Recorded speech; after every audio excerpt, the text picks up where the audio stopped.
Beyond representing a show of force or being a bargaining chip so that they can attract or they can be taken more seriously and also be able to negotiate better terms for their countries, the recent decision from Mali, Niger, and Burkina Faso to withdraw from ECOWAS bear many other consequences. And in the previous episode, I started discussing the first aspect of this decision, which was to try and understand whether it was a calculated or a mature decision or simply a reaction-based decision. And I think I already provided, the reason to substantiate my conclusion. In this new episode, I'm going now to look at the economic impact of this decision, save that Mali, Niger, and Burkina Faso do decide to withdraw from the ECOWAS at the end of 2024. Remember, this decision is not yet effective because, according to the text, there is still a 1-year notice period. And if you actually are following the news, you will notice that there is, a renewal of the negotiation, phase, thanks to the new leadership of Senegal, which is being represented by the newly elected president. Well, the economic impact here is very important because the ECOWAS is not just a regional bloc.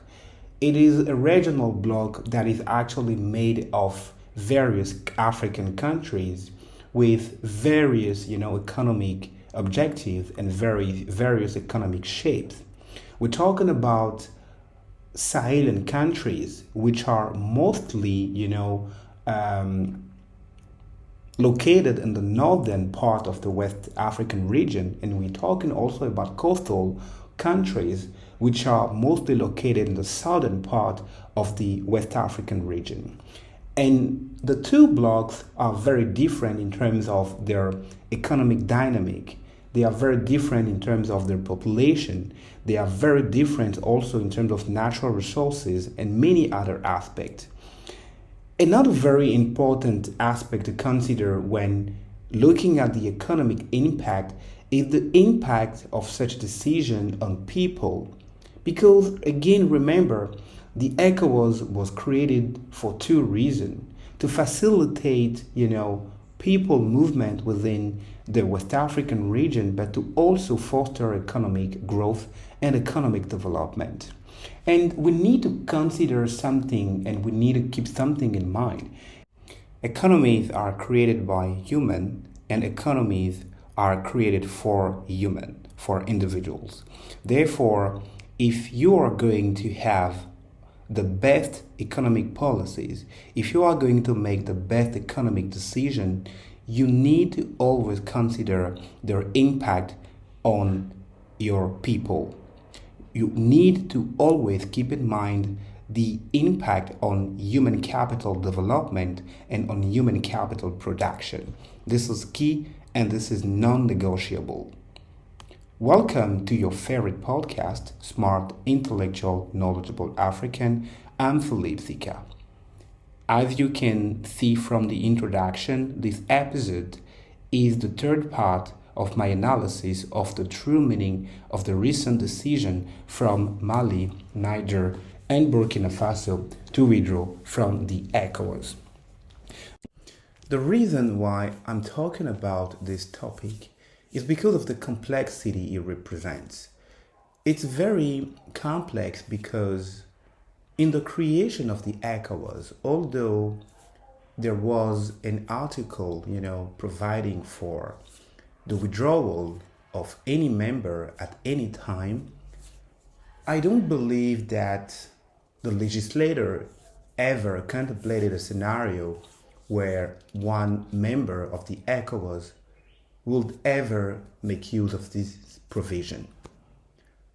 And now we are in a context where instead of having just one member trying to withdraw from the regional bloc, we now have three members, trying to withdraw from the ECOWAS.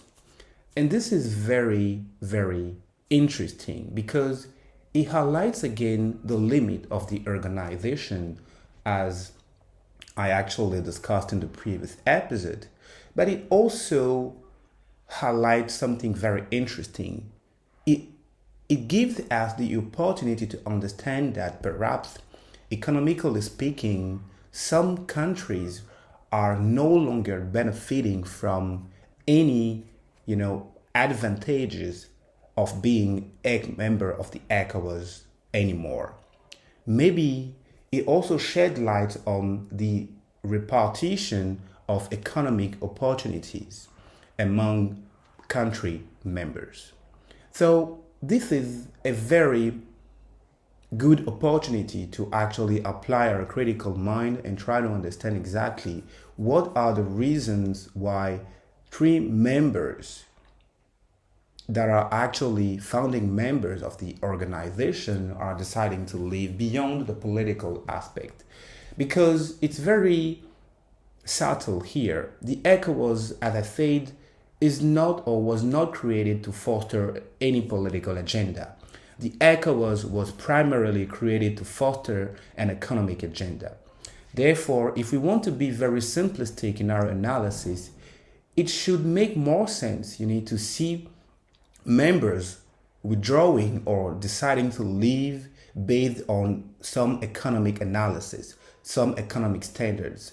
But in our scenario, we are noticing that the key reason why these three countries are willing to withdraw from the ECOWAS is mostly based on political instead of economies. So this is a complex situation where ECOWAS diplomats and ECOWAS, experts and high level, senior people has to manage and try, to balance economic interest versus political interest. So this is a very, very, again, a very interesting moment to actually assess the economic impact of the decision.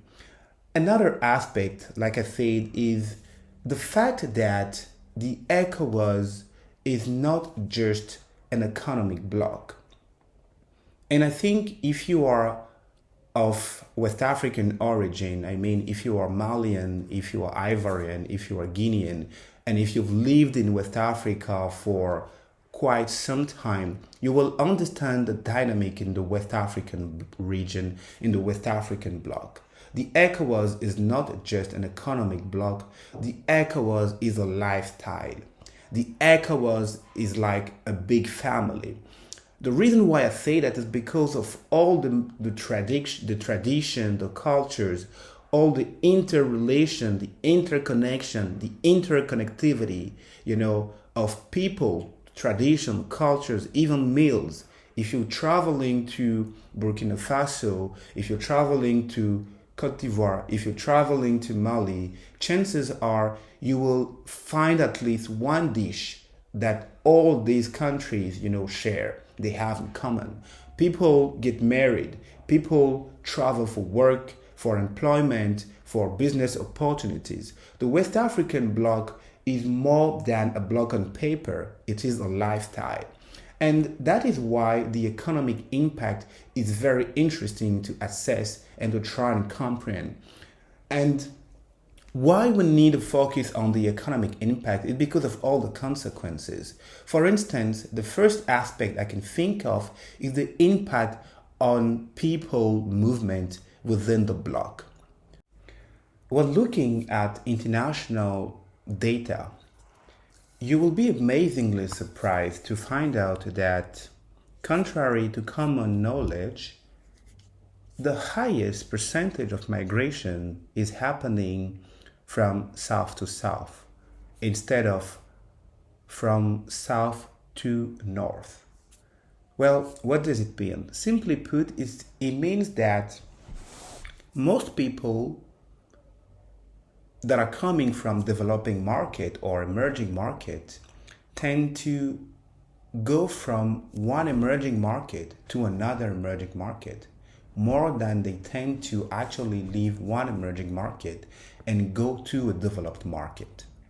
So instead of practical example, it means that people from Burkina Faso, for instance, there are more people from Burkina Faso migrating to coastal countries such as Cote d'Ivoire, Ghana, than people from Burkina Faso migrating to France or the USA or any other developed economies. And in my opinion, this may actually make sense. It may actually make sense because of two elements. Well, what are the key reasons why people migrating most of the time? Well, if you're looking at those reasons, you'll find out that sometimes it's because they want to improve their life. So they either searching for more peace, more freedom, or they're looking for more economic opportunities. And if you're looking for economic opportunities from a business or from an investor perspective, compared to an emerging market or compared to a developed market, actually, where is the other region where you are most likely to have bigger impact and to also make more and bigger return? Developed markets are already developed, as the name indicates. They already created and invented almost everything. Therefore, even if you have the brightest idea in terms of economic impact and also economic return, you may be stuck to a threshold of 10 to 20%. That's the maximum, because in terms of innovation, they are not in a position where they need that much innovation. On the contrary, if you are looking at a developing market or an emerging market, the same idea that you have or the same economic interest that you are pursuing will have actually more impact in terms of economic impact and also in terms of your economic return. If you're targeting those places, you're looking at, investment return of beyond 20%.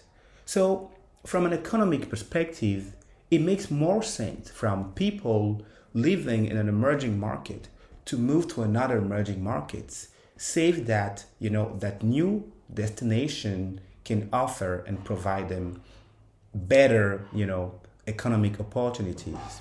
And this is no different when looking at the current trend of migration within West Africa.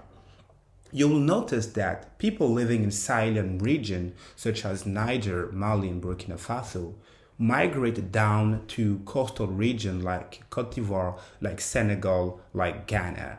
And the reason why they're doing that is because economically speaking, those countries are performing better than their countries.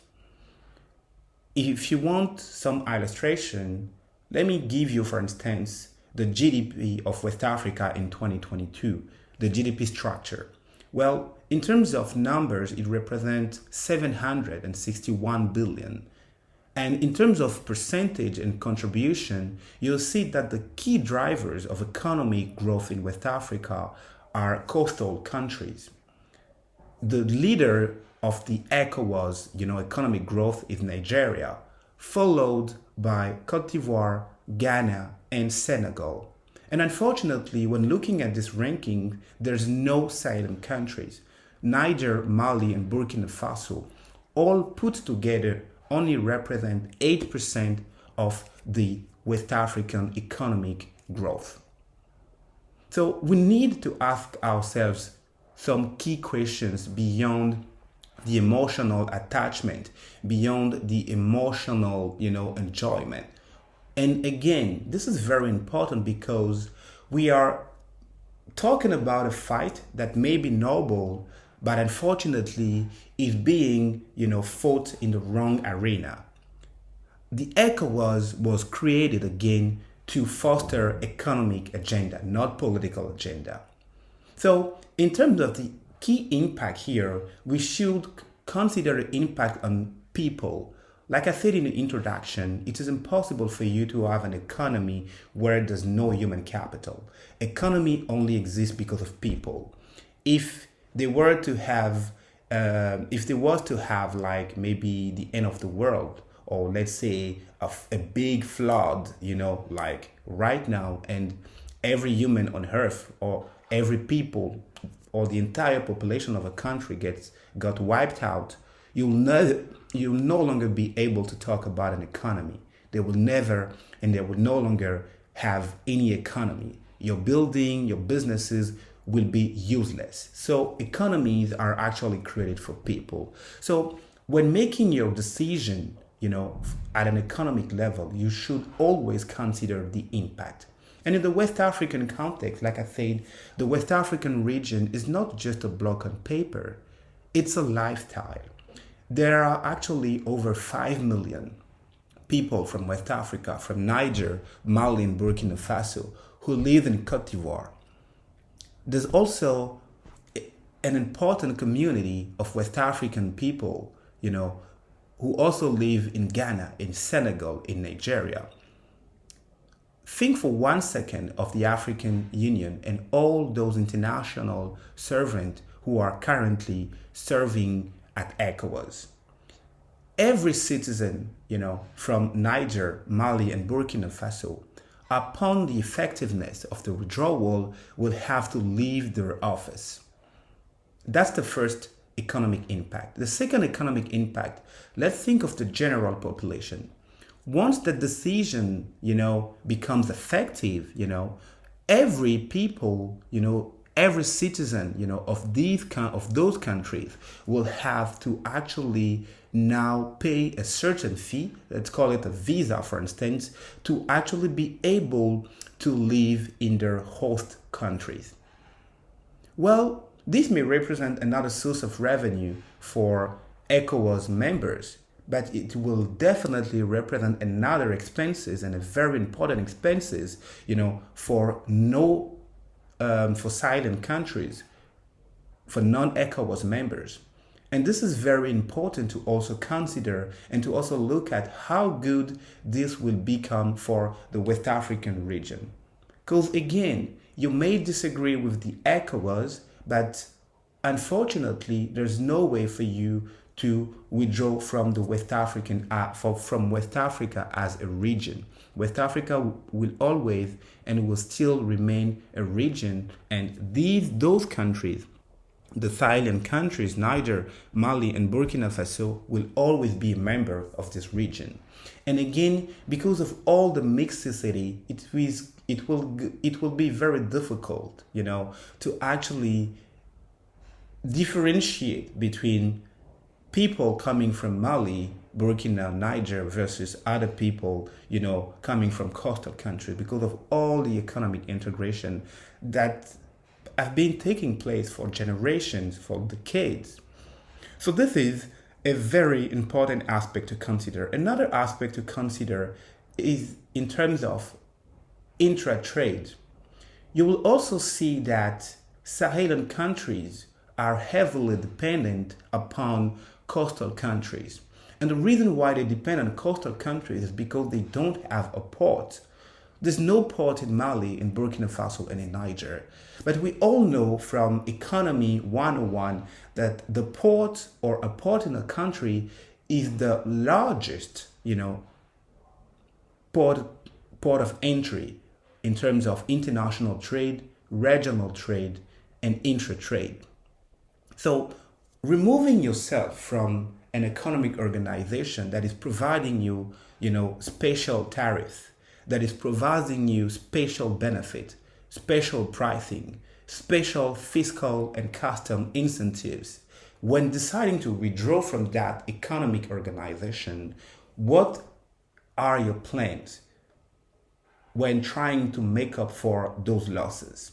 Because you are not just losing in terms of fiscal and custom incentives, but you're also losing in terms of economic integration. You're also losing in terms of how fast you're going to be able to supply your domestic market. And this is a situation that is going to also have a strong economic and also social constraint on people living in Sahelian countries.